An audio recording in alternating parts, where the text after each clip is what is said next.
Hi everybody. ወደ DSPG አካዳሚ እንኳን በሰላም መጣችሁ። ይህን ቻናል ሼር፣ ላይክ፣ ሰብስክራይብ እንድታደርጉ በአክብሮት እንጠይቃለን። እንግዲህ ዛሬ ትምህርታችን የሚሆነው የግራዲየንት ኦፍ ከርቭ ሲሆን ሁለተኛው ሬት ኦፍ ቼንጅ ይሆናል ማለት ነው። ኦኬ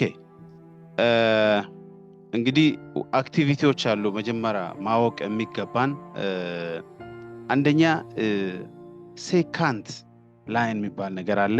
what's a second line of a curve ይላል። what's second line of a curve ይላል። ሁለተኛ what is the slope of a line ይላል።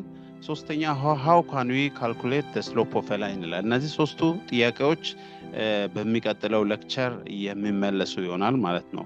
ሴካንት ላይን ምንድነው? የአንድ ላይን ስሎፕ እንዴት እንፈልጋለን? እና ሶስተኛ ስሎፕ ራሱ ምንድነው? የላይን ስሎፕ ምንድነው? የሚሉ ሐሳቦችን በዚህና በሚቀጥለው ሌክቸር እናያለን። እስከ መጨረሻው እንድትከታተሉን በአክብሮት እንጠይቃለን። ኦኬ ስሎፕ ኦፍ ኤ ሴካንት ላይን መጀመሪያ ሴካንት ምንድነው የሚለውን ዲፋይን እናደርጋለን። A secant line is a line that intersects a curve at a minimum of two distinct points. የሆነን ከርቭ ወይም የሆነን ግራፍ ቢያንስ በትንሹ ሁለት ጊዜ አቋርጦ የሚያልፍ ማንኛውም ላይን ሴካንት ላይን ይባላል ማለት ነው። ቢያንስ ሁለት ጊዜ የሚያቋርጥ ላይ ማንኛውንም ከርቭ ወይም ማንኛውንም ግራፍ ሁለት ጊዜ to the minimum of 2 point ላይ ኢንተርሰክት አድርጎ ወይም አቋርጦ የሚያልፍ ማንኛውም ላይ ምን ይባላል? ሴካንት ላይን ይባላል ማለት ነው። ከርቭ አለ፣ ግራፍ አለን። ይህን ግራፍ ቢያንስ ሁለት ጊዜ የሚያቋርጥ ላይን ወይም መስመር ምን ይባላል? ሴካንት ላይን ይባላል ማለት ነው። ሶ እንግዲህ ይሄ ሴካንት ላይን ከሆነ የዚህ ላይን ስሎፕ እንፈልጋለን። ምንድነው ስሎፕ የሚለውን አይተናል ባለፈው። ግን ስሎፕ እንዴት እንፈልጋለን የሚለውን ዛሬ እናያለን ማለት ነው። the slope ms እንግዲህ ms እንላለን። ይሄ this notation is the notation for the slope of a secant line. ms እንላለን. the slope or ms of a secant line to the function y is equals to f of x through 2 points a f of a and b f of b is ms is equals to f of p minus f of a over b minus a ይሆናል ማለት ነው። እንግዲህ ሁለት ፖይንቶች አሉ። a f of a ወይም x1 y1 ማለታችን ነው። የኛው ደግሞ b f of b ወይም x2 y2 ማለታችን ነው። ይሄ ከሆነ የዚህ ከርቭ y is equals to f of x ከርቭ ሴካንት ላይን በእነዚህ በሁለት ፖይንቶች የሚያልፈው ሴካንት ላይን ምን ይሆናል? ስሎፑ f of b minus f of a over b minus a ይሆናል ማለት ነው። if x1 x2 is equals to a f of a and x1 y1 is equals to a f of a and x2 y2 is equals to b f of b, then the slope will be y2 minus y1 over x2 minus x1. Change in vertical over change in horizontal, or change in dependent variable over change in independent variable ማለት ነው። ኦኬ ከዚህ የምንረዳው አንድ ነገር አለ። we can observe one interesting thing from this formula. the slope of a secant line is the average rate of change. ባለፈው average rate of change ምን እንደሆነ በባለፈው ሌክቸር አይተናል። average rate of change ማለት የአንድ ሴካንት ላይን ስሎፕ ነው ማለት ነው። the slope of a secant line is always equal to average rate of change. ስለዚህ secant line the slope of a secant line ማለት ዴፊኒሽኑ ምንድነው? በሌላ አባባል average rate of change ነው ማለት ነው። ኦኬ ይሄ እንግዲህ የሴካንት ላይን ስሎፕ ሲሆን ነው። Okay. In general, we have one definition here. In general, the slope m of a line that pass through the 2 points x1, x2, and x1, y1, and x2, y2 is y2 minus y1 over x2 minus x1. Generally, slope ሲፈለግ እንዴት ነው? change in vertical over change in horizontal ወይም the average rate of change ሁሉ ጊዜ ምን ይሰጠናል ማለት ነው? slope ነው ማለት ነው። slope ነው።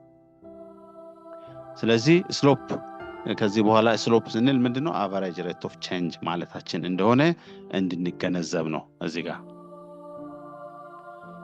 እንግዲህ እዚህ ጋር ኤግዛምፕሎች አሉ። አንደኛው find the slope of the line passing through the given 2 points ይላል። ሁለት ኤግዛምፕሎች አሉ። አንደኛው the points are -5, 7 and 0, 0. In the second example, the points are 3, -5 and -2, 9. ለዚህ የመጀመሪያው ኤግዛምፕል ሁለት ፖይንቶች ተሰጠውናል። የመጀመሪያው ፖይንት x -5 y7 እና ሁለተኛው ፖይንት x 0 y0። በእነዚህ በሁለቱ ፖይንቶች የሚያልፍ ሴካንት ላይን ወይም ላይን አለን። የዚህ ላይን ስሎፕ ምንድነው? እንግዲህ ስሎፕ ቅድም ምንድነው ያልነው? ስሎፕ ቨርቲካል ቼንጅ ኦቨር ሆሪዞንታል ቼንጅ ነው ብለናል። if we let x1 y1 is equals to -5 7 and x2 y2 is equals to 0 0 represent ብናደርግ then slope ምን ይሆናል? Based on our definition slope m is equals to y2 minus y1 over x2 minus x1 ይሆናል። ቀጥታ substitute ስናደርግ y2 0 ነው፣ y1 7 ነው፣ 0 minus 7 over x2 0 ነው፣ y2 -5 ነው። 0 minus -5 ይሆናል ማለት ነው። so 0 minus 7 -7 ነው። 0 minus -5 minus plus ስለሚሆን 0 plus 5 ይሆናል 5 ይሆናል which is equal to -7 over 5 ይሆናል ማለት ነው። the slope of the line that pass through the points -5 7 and 0 0 will be -7 over 5 ይሆናል። ስለዚህ ይሄ ስሎፕ ኔጌቲቭ ነው። ኔጌቲቭ ስሎፕ ነው። ኔጌቲቭ ስሎፕ ማለት አቨሬጅ ሬት ኦፍ ቼንጅ ኔጌቲቭ ነው ማለት ነው። አቨሬጅ ሬት ኦፍ ቼንጅ ኔጌቲቭ ነው ማለት ነው። ኦኬ ሁለተኛ if we let x1 y1 is equals to 3 -5 and x2 y2 is equals to -2 9 then m is equals to ልክ እንደ ቅድሙ y2 minus y1 over x2 minus x1 y2 minus y1 over x2 minus x1 which is equals to y2 9 no 9 minus y1 minus 5 no 9 minus 5 over -2 minus 3 ይሆናል። -2 minus 3 which is equals to 9 plus 5 over -5 which is equals to -14 over 5ኛ -14 ስሎፑ -14 አሁንም ኔጌቲቭ ስሎፕ ነው።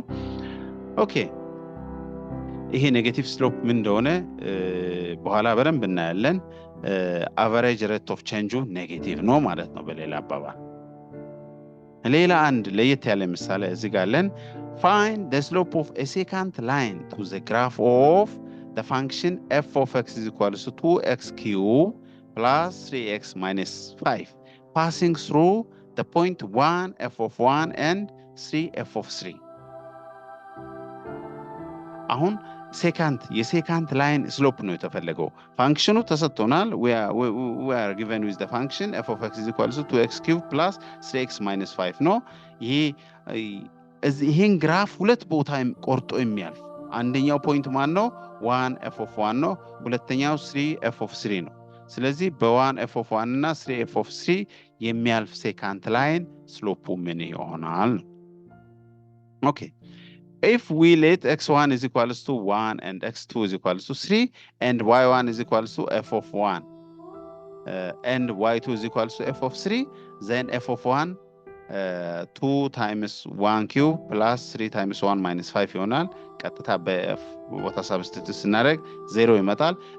similarly f of 3 58 ይመጣል ማለት ነው። f of 3 will be 58 now ms ይሆናል። ms ማለት ምንድነው? the slope of the secant line ms is equals to f of 3 minus f of 1 over 3 minus 1 ይሆናል። f of 3 minus f of 1 over 3 minus 1 ይሆናል which is equal to 58 minus 0 over 2 ይሆናል 58 over 2 29 ወይም 29 ይሆናል ማለት ነው። ሶ በዚህ መሰረት የስሎፕ ኦፍ ሴካንት ላይን እንፈልጋለን። ሶ እንግዲህ ይሄ ፎርሙላ አለን። ይሄ ፎርሙላ የስሎፕ ኦፍ ሴካንት ላይን የምንፈልግበት ፎርሙላ ነው።